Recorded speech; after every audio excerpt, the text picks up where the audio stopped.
Olá pessoal, tudo bem? Sou o professor Edson Nascimento. Hoje, dentro da disciplina Introdução à Contabilidade, vamos tratar os seguintes assuntos.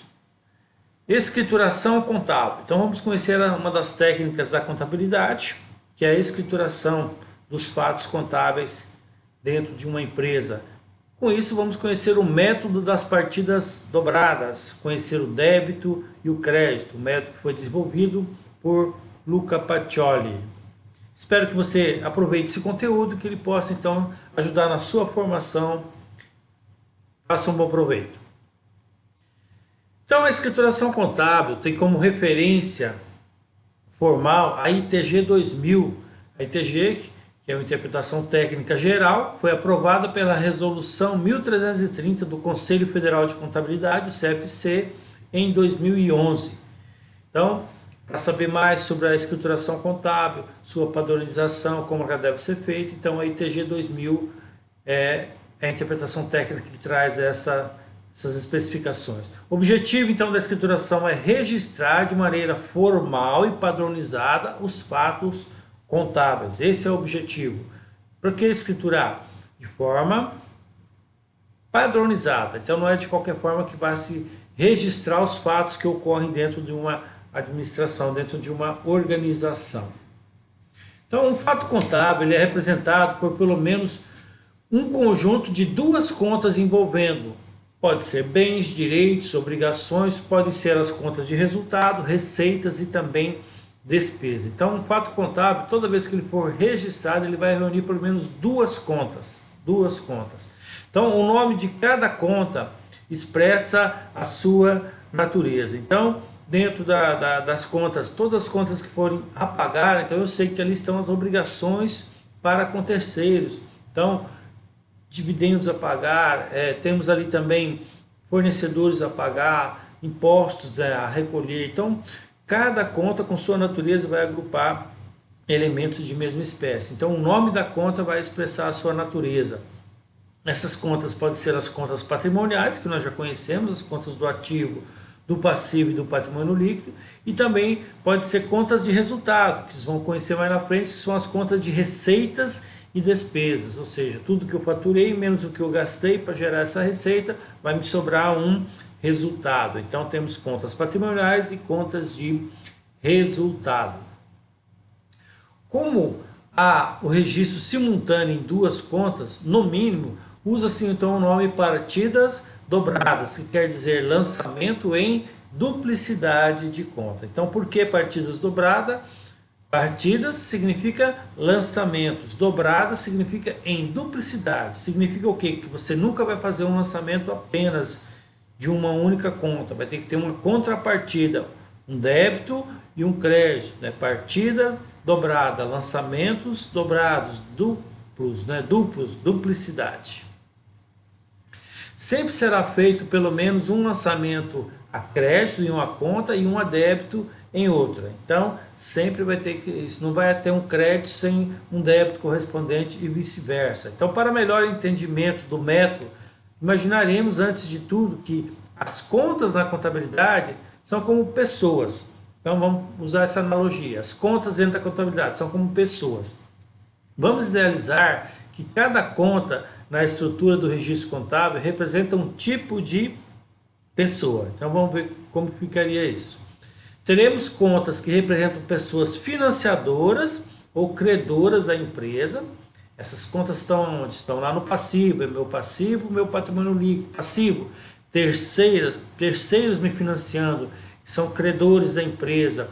Patrimônio líquido, o capital social, né, dos sócios, né, que colocaram na empresa. Então ali estão todas as origens dos recursos aplicados na empresa. Então a primeira pessoa são as pessoas financiadoras, são as credoras da empresa.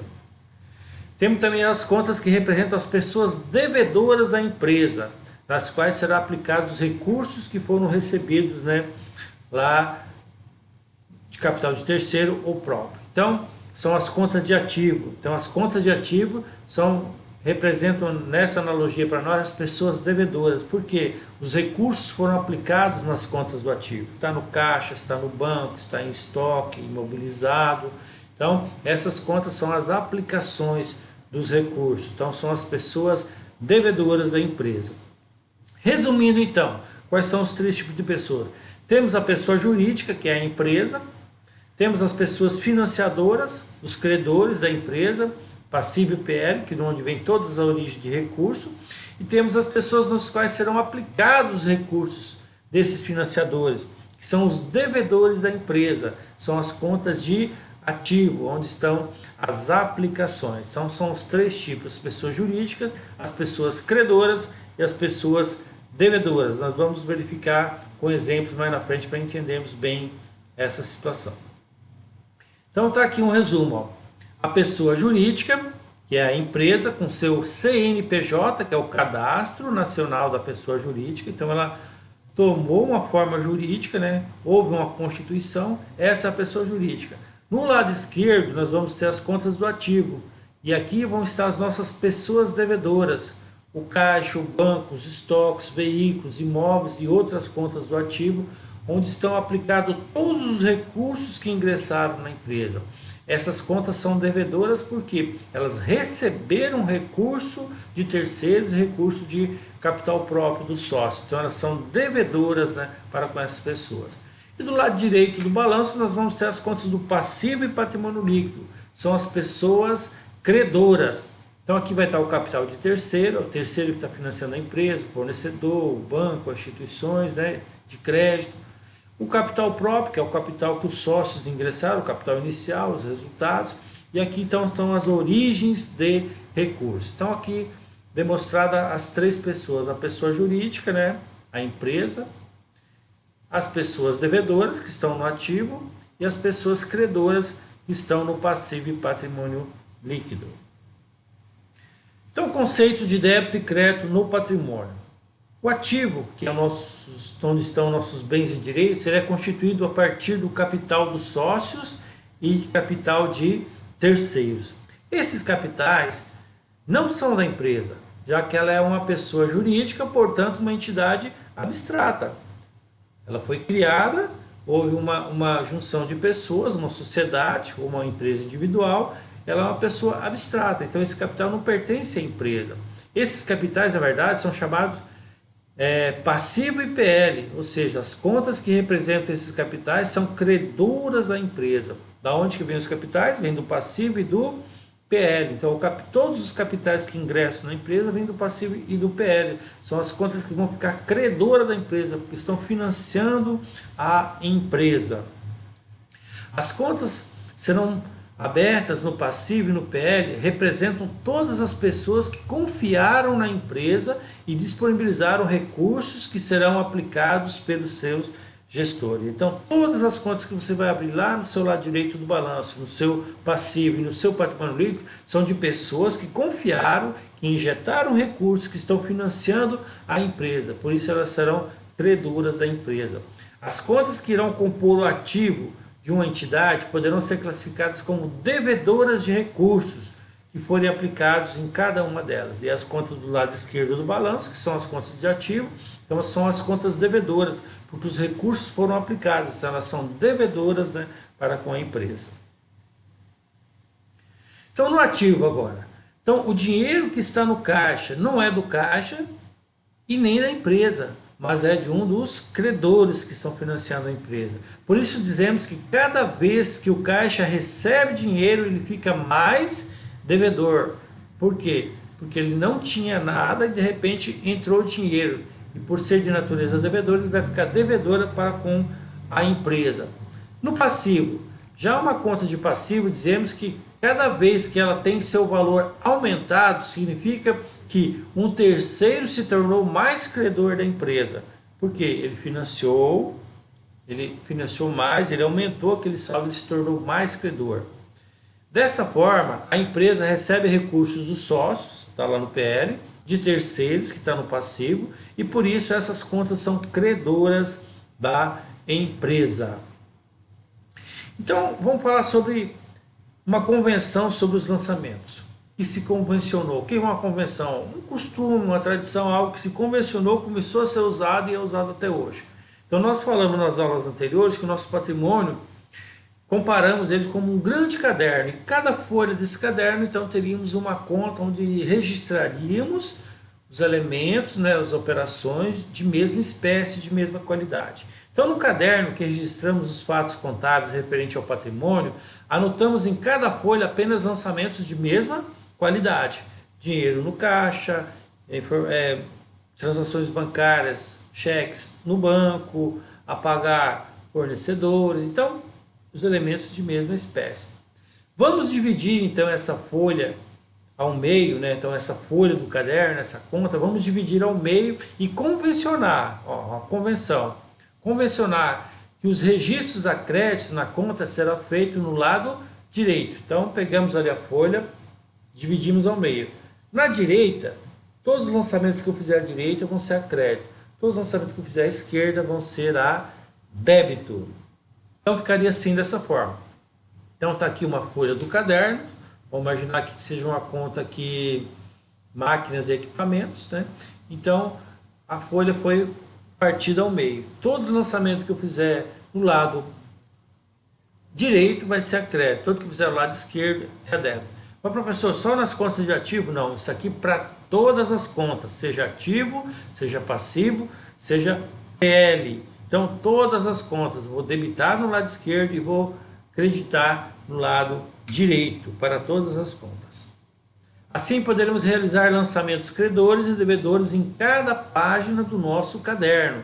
E ao final do período teremos o saldo final de cada conta aberta em determinado exercício. Então, vamos ficar lançando nessa folha aqui lançamentos a débito e a crédito, tá? No final do período apura-se o saldo e vamos ter então aqui o saldo do exercício.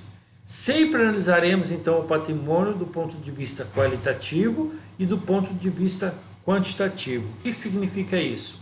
Cada vez que identificamos uma conta distinta de outras, trata-se da análise qualitativa. Então, quando nós diferenciamos as contas, então vamos ver ali as contas, cada uma nas suas espécies, qualidades elencadas ou classificadas. Então, isso é a forma qualitativa. E sempre que registramos uma mudança no valor, essa análise é uma análise quantitativa. Então está aqui um balanço que nós já conhecemos, né? Ativo aqui, passivo e patrimônio líquido do outro lado. Então está aqui as contas do ativo. Ó. Quando nós analisamos as contas conforme as suas qualidades e espécies, então estou analisando de forma qualitativa. Quando nós analisamos aqui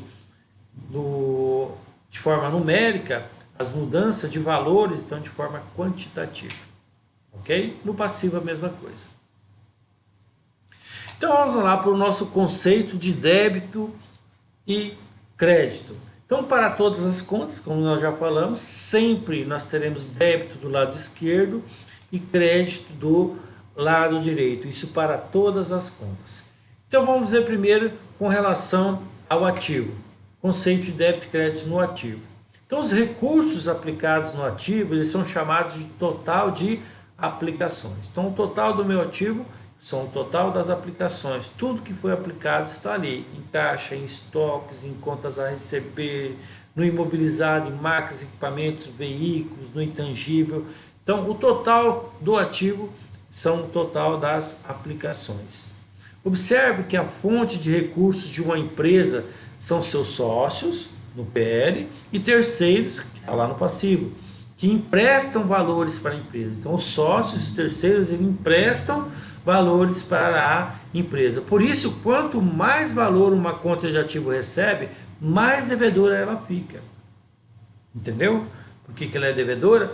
Porque ela recebeu o recurso, foi aplicado o recurso nela, seja de sócio, seja de terceiro. Então, quanto mais ela recebe recurso, quanto mais há ingresso, né, entrada de elementos para o ativo, mais devedora essa conta vai ficar. Então, aqui uma conta de ativo, ó. Lado esquerdo débito, lado direito crédito. Então, quando há uma entrada de elemento, ó, a setinha para cima, entrou um elemento para o ativo, entrou dinheiro no caixa, entrou estoque, entrou um veículo, eu vou debitar. Então, essa conta aumenta debitando. Toda vez que ela é debitada, ou seja, ela se torna mais devedora dos credores. Quando sai um elemento do ativo, de qualquer conta, um dinheiro do caixa, um estoque de mercadorias, né, um venda do imobilizado, quando sai eu vou creditar. Quando eu credito, diminui, né? Ela diminui, então, acreditando, ela se torna menos devedora para com a empresa. Isso é a conta do ativo. Então, uma conta representativa de ativo é sempre uma conta de natureza devedora, tá? Isso é uma convenção também. Ela é uma conta de natureza devedora. É uma conta de natureza devedora. Então, houve ingresso, houve entrada, debito, saiu, eu acredito, porque a natureza é devedora. Isso ocorre porque as contas do ativo recebem recursos que originalmente não são nem da empresa e nem do próprio ativo, ou seja, ou é de terceiro ou são dos sócios. Então ela é devedora a esses sócios. Quando uma conta de ativo recebe um valor, nós debitamos. Esta fica então o quê? Mais devedora. E quando dela retiramos o recurso, quando há um desembolso, então nós creditamos e ela fica então menos devedora. Mas vamos a um exemplo então para a gente poder entender isso aqui, sobre uma conta de ativo. Lembrando que nós estamos neste momento tratando mais com relação à conta do ativo. Vamos ver também do passivo e do PL para frente. Então, um bom exemplo para entender a mecânica do débito e do crédito é a organização de uma festa de formatura. Então vamos imaginar aqui que a sua turma vai estar organizando uma festa de formatura. Então, o representante da turma que ficar responsável de receber esses recursos de todos os alunos será tão mais devedor do grupo quanto mais recurso ele receber. Então, à medida que ele aplicar os recursos, então quando ele recebeu todos os recursos, começou a pagar o buffet da festa, começou então a pagar a equipe de filmagem, então ele será creditado desses valores, uma vez que não é mais devedor do valor total que ele recebeu, ele já aplicou parte desse dinheiro. Então, uma formatura, vamos imaginar aqui essa formatura, a sua turma é lá com 100 formandos, onde cada um entrega ao presidente dessa comissão R$500. Então, portanto, 100 vezes 500, então 50 mil. Vamos ver como é que ficaria isso aqui. Então, dessa forma, o presidente dessa comissão, ele é devedor à turma por quanto? 50 mil. Ele recebeu de 100 formandos, R$500, deu 50 mil. Ele é devedor para com a turma em 50 mil, porque ele recebeu esse dinheiro para organizar a formatura. No momento que ele começar a pagar, então pagou 25 mil para o buffet, pagou 10 mil para a equipe de filmagem, então ele vai ser acreditado pela saída desses 25 e desses 10, que dá 35 mil. Então ele vai ficar menos devedor para com a turma, apenas em 15 mil. Vamos ver de forma mais detalhada para você entender. Então, colocamos aqui lançamento 1. Ó. O presidente dessa comissão é devedor à turma em 50 mil, porque ele recebeu o quê? De 100 alunos, R$500. Então, deu 50 mil. Ele é devedor. Então, quando ele recebeu 50 mil, lembra as contas de ativo? Conta de ativo, vamos voltar lá. Conta de ativo, ó. Entrou elemento para o ativo, eu debito. Esse saldo vai aumentar. Quando sai, ele credita. Então aqui o presidente da turma, ó, ele recebeu 50 mil, então houve uma entrada de recurso, ele se tornou devedor para com a turma em 50 mil. A conta que estava zerada até então, aumentou de 0 para 50 mil, então ele é devedor para com a turma em 50 mil. Qual que é a contrapartida? Aqui, ó, a crédito de capital da turma, esse é o capital, né? Como se fosse a conta lá do PL da turma, esse é o capital da turma, 50 mil que está na mão do presidente. Então o presidente, né, o caixa dele é devedor para com a turma em 50 mil e a turma é credora, conta de PL, né, credora para com o presidente, então em 50 mil. Tivemos aqui um lançamento a débito e um lançamento a crédito.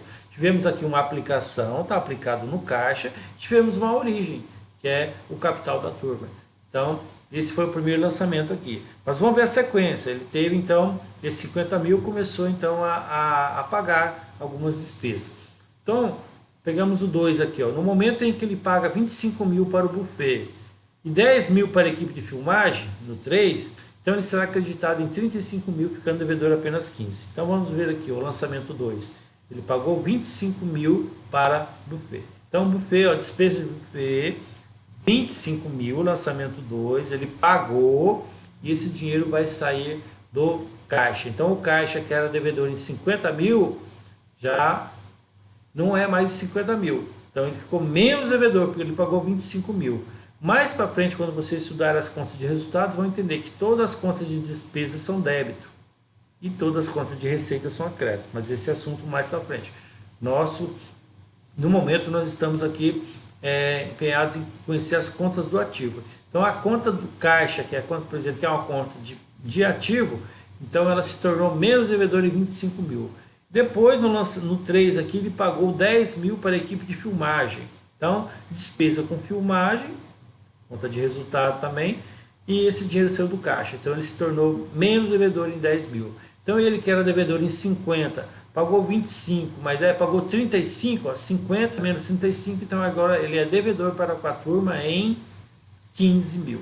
Então, o balanço também fecha, porque a turma tem um capital de 50 mil, tem 15 mil em caixa, já tem ali o direito de receber o VP, que pagou 25 mil, e o direito de receber também a filmagem de 10 mil. Então, isso conta as contas do ativo. Só recapitulando, contas de ativos são de natureza devedora. Quando há um ingresso de elemento para o ativo, eu debito, porque ela se torna mais devedora. Quando sai um elemento do ativo, ele credita, então se tornando menos devedora para com os seus credores. Certo? Vamos então agora para o conceito de débito e crédito, tanto no passivo quanto no patrimônio líquido. Então, quanto mais os sócios aplicam capital na empresa, mais credores eles ficam dela. Então, quanto mais eles aplicam, mais credores ficam dela. Quanto mais uma empresa compra a prazo, mais o fornecedor fica seu credor. Entendeu? Então, ela se torna tanto mais credora quanto mais ela aplica, né? Quanto mais ela financia a empresa. Então, contas de passivo e PL. Então, nós temos aqui, ó, contas de passivo e PL. Ela foi creditada no momento que entrou elementos para o passivo e PL. Então, ela aumenta o saldo creditando. E no momento que ele sai o elemento de passivo e PL, ela se torna menos credora. Então, diminui o saldo debitando. Vamos ver, então, no passivo e no PL, as contas são de natureza credora. Então, tanto no passivo e PL, a natureza dessas contas são natureza credora. Ou seja, elas aumentam de valor quando são creditadas e diminuem de valor quando são debitadas. Natureza credora aumenta se creditando e diminui debitando. Aqui nós temos um exemplo. Nós temos aqui o seguinte exemplo.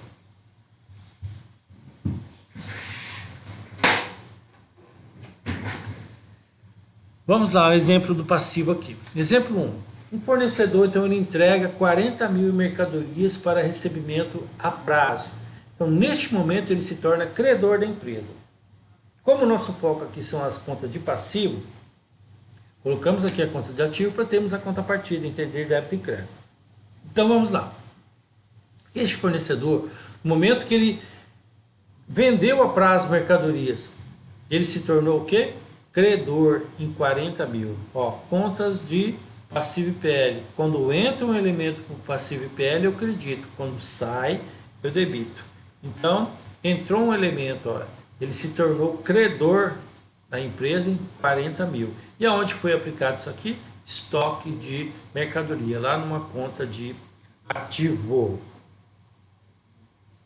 Vamos imaginar que no mês seguinte a empresa ela paga então 40% deste débito. Então temos que debitar na conta fornecedor. E essa conta vai se tornar, tornando esse credor apenas em 24 mil. Então, lembra o fornecedor? Ele tinha aqui do lançamento 1, 40, nós transportamos para cá, ó, tá aqui, ó, lançamento 1, 40 mil. No momento em que ele recebe 16 mil, o que vai acontecer? Contas de passivo e PL. Então, quando sai um elemento, né, ele se torna menos credor. Olha o que aconteceu, 40 mil, ele recebeu 16, então ele vai ser menos credor em 16 mil. 40%, né, 40% de 40 mil, 4 vezes 4, 16, 16 mil. 40 menos 16, sobrou 24 mil. Vamos imaginar que ele tinha aqui um saldo de caixa, né, saldo anterior, eu coloquei aqui só para que a gente, nosso foco aqui nesse momento é a conta de passivo. Então, saiu do caixa aqui 16 mil, débito de fornecedor, tornando ele menos credor, e crédito de caixa, né? crédito de caixa, 16 mil. O caixa, então, se tornou menos devedor aqui, 16 mil. Então, esse é o exemplo na conta de passivo. Agora vamos ver o exemplo aqui na conta de patrimônio líquido. Vamos imaginar aqui que 4 sócios decidem criar uma empresa com um capital de 100 mil. 4 sócios se reuniram, vamos formar aqui uma empresa, uma sociedade, capital de 100 mil. Cada um vai ter sua participação em 25%, então vai dar 25 mil. De que forma que vai ser integralizado esse capital? Então, deliberou-se lá o contrato social da seguinte forma: o sócio A vai colocar 25 mil, ele integralizou no ato, né, da abertura em dinheiro.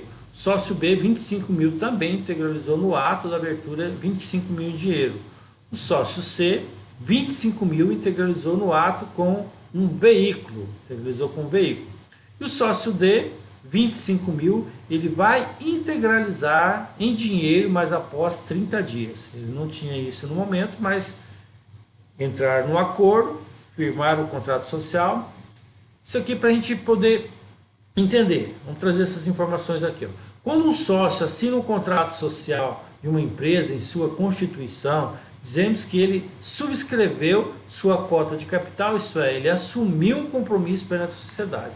Então eles reuniram, entraram no acordo, fecharam a sociedade, então redigiu o contrato social. No momento que redige o contrato social, ele está subscrevendo ali, ele está fazendo um compromisso de integralizar. Aqueles que se comprometeram a integralizar no ato, né? Aquele que integralizou no veículo e aquele que se comprometeu a integralizar com 30 dias. Então, quando ele entrega o dinheiro ou o bem, no caso do veículo, né? Então ele está integralizando, ele está colocando o dinheiro na empresa.